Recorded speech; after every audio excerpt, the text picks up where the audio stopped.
नमस्कार दोस्तों, जय हिंद। मैं देवकी नंदन आप सभी का स्वागत करता हूं महर्षि पीडिया पे। दोस्तों, आज हम बात करेंगे भारत की विदेश नीति पर, खासकर रूस के बयान पर और हाल ही के घटनाक्रमों के संदर्भ में।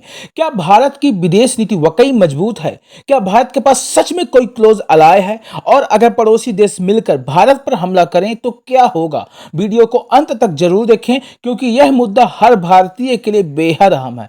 तो चलिए समझते हैं रूस का बयान क्या है, डिवाइड एंड रूल की नीति क्या है। रूस के विदेश मंत्री सर्गेई लावरोव ने कहा कि पश्चिमी देश भारत और चीन के बीच तनाव बढ़ा रहे हैं ताकि वो दोनों कमजोर हों। यह नीति डिवाइड एंड कंक्योर यानी फूट डालो और राज करो की नीति है। रूस के मुताबिक अगर भारत और चीन की लड़ाई जारी रही तो अमेरिका, यूरोप और अन्य पश्चिमी देश इससे फायदा उठाएंगे। उदाहरण के लिए भारत चीन सीमा विवाद लद्दाख में जून 2020 के बाद से तनाव जारी है चल रहा है, जिससे दोनों देशों के बीच कई बार झड़पें हो चुकी हैं। इस विवाद का फायदा पश्चिमी देश अपनी आर्थिक और सैन्य पोजीशन को मजबूत करने के लिए उठा रहे हैं। रूस तटस्थ क्यों यानी न्यूट्रल क्यों हो गया? भारत और रूस के पुराने मजबूत संबंध थे, लेकिन हाल ही के वर्षों में रूस ने चीन के साथ ज्यादा करीबी बनाई है।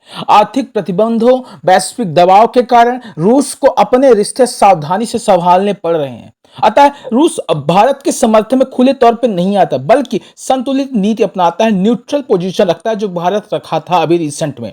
उदाहरण, रूस और चीन ने संयुक्त सैन्य अभ्यास किए, वैश्विक मंचों पर एक दूसरे का समर्थन किया।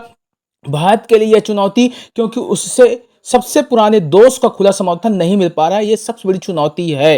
ये चुनौती नहीं है, भारत का ही रिफ्लेक्शन है, भारत की विदेश नीति की रिफ्लेक्शन बोल सकते हैं दोस्तों। तो भारत की वर्तमान विदेशी नीति क्या है?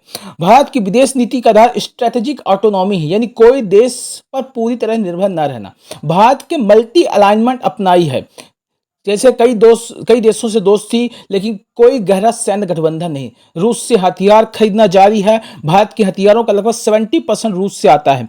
यूरोप हो गया, जापान हो गया, इजराइल हो गया, इन सभी देशों के साथ तकनीकी और इकोनॉमिक सहयोग भारत का बढ़ा है। हालांकि भारत के पास कोई ऐसा गठबंधन नहीं है जो युद्ध की स्थिति में भारत के पास खुल करके सामने आए और खुल करके भारत के साथ लड़े। तो पड़ोसी दोस्त और युद्ध की संभावना भविष्य की है। चलिए कल्पना करते हैं कि ये हाइपोथेटिकल है, लेकिन करते हैं, अगर पाकिस्तान, चीन, तुर्की और बांग्लादेश मिलकर भारत पर हमला करें तो सवाल यह उठता है, क्या भारत अकेला रह जाएगा? भारत की सेना दोस्तों दुनिया की चौथी सबसे बड़ी है और उसके पास 107 से अधिक परमाणु हथियार है। भारत का आर्थिक बजट और जनसंख्या भी उसकी ताकत है, लेकिन बड़े युद्ध में भारत की रणनीतिक समर्थन की कमी हो सकती है, क्योंकि उसके पास कोई क्लोज अलाय या सैन्य गठबंधन नहीं जो खुलकर खड़ा हो। यह भारत की सबसे बड़ी कमजोरी दिखाई दे रही है। तो भारत के लिए यह खतरा क्यों बढ़ा है? अमेरिका भारत का क्लोज अलाय नहीं है, यानी वह युद्ध में डायरेक्टली नहीं आएगा। वो कहीं ना कहीं आपको फाइनेंशियली एंड आर्म्स आपको प्रोवाइड करेगा, but he will not come for the war. और रूस भी संतुलित नीति अपनाए हुआ है, रूस भी न्यूट्रल है। यूरोपीय देश का समर्थन सीमित है। चीन ने बेल्ट एंड रोड इनिशिएटिव के जरिए कई पड़ोसी देशों पर प्रभाव बढ़ाया है। पाकिस्तान भी चीन से ही मदद लेता है और तुर्की, बांग्लादेश जैसे सभी देश भारत के खिलाफ जा सकते हैं। इसलिए भारत को अपनी विदेश नीति में बदलाव करना होगा, बदलाव किया जा सकता है। तो कुछ सुझाव हैं जो भारत की विदेश नीति में लाए जा सकते हैं। पहला है, मजबूत सैन्य और रणनीतिक गठबंधन बनाए। भारत को ऐसे देशों के साथ गहरा सैन्य और रणनीतिक गठबंधन बनाना चाहिए जो संकट में खुल करके भारत के सामना करें, जैसे दक्षिण पूर्व एशिया, मध्य एशिया, अफ्रीका के देशों के साथ सहयोग बढ़ाना बहुत इंपॉर्टेंट है। दूसरा, पड़ोसी देशों के साथ बेहतर कूटनीतिक संबंध। चीन के साथ बातचीत करें, लेकिन ताकत के साथ, ताकत यानी कूटनीतिक के साथ। और पाकिस्तान, बांग्लादेश को यानी जमीन पर रखें, उनको समझाते रहे बीच बीच में कि भैया तुम्हारा लेवल क्या है, तुम्हारा स्टैंडर्ड क्या है। सीमाओं पर तनाव कम करने के लिए सक्रिय वार्ता भी जरूरी है। तीसरा, आर्थिक कूटनीति को प्राथमिकता दें। विदेशी निवेश और व्यापारिक समझौतों को बढ़ावा दें ताकि भारत की आर्थिक ताकत मजबूत हो। आर्थिक ताकत से कूटनीतिक दबाव कम होता है। आत्मनिर्भर रक्षा उत्पादन को बढ़ाएं। घरेलू रक्षा उत्पादन को बढ़ावा दें ताकि युद्ध की स्थिति में भारत के हथियारों के लिए विदेश पर निर्भर न रहना पड़े। भारत ने अटल आत्मनिर्भर भारत योजना शुरू की है, उसे और मजबूत करना होगा।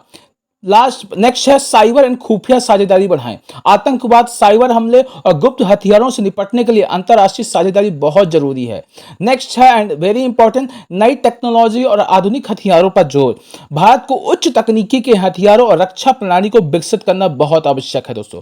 तो कंक्लूजन क्या है? कंक्लूजन यह है दोस्तों कि आज हमने जाना कि रूस ने पश्चिम देशों को, वेस्ट को चिताया है, लेकिन भारत को अपने पुराने दोस्त रूस से भी खुला समर्थन नहीं मिल पा रहा है। रूस भी न्यूट्रल पोजीशन में चला गया है। अमेरिका क्लोज अलाय नहीं है, लेकिन भारत को अपनी विदेश नीति में बदलाव करना होगा। भारत को मजबूत गठबंधन बनाने हैं, आत्मनिर्भर रक्षा उत्पादन पर ध्यान देना होगा। क्या आपको लगता है भारत की विदेश नीति में बदलाव जरूरी है? नीचे कमेंट करके अपनी राय जरूर दो। अगर वीडियो पसंद आए तो लाइक और शेयर करें, चैनल को सब्सक्राइब करना न भूलें। धन्यवाद। जय हिंद दोस्तों।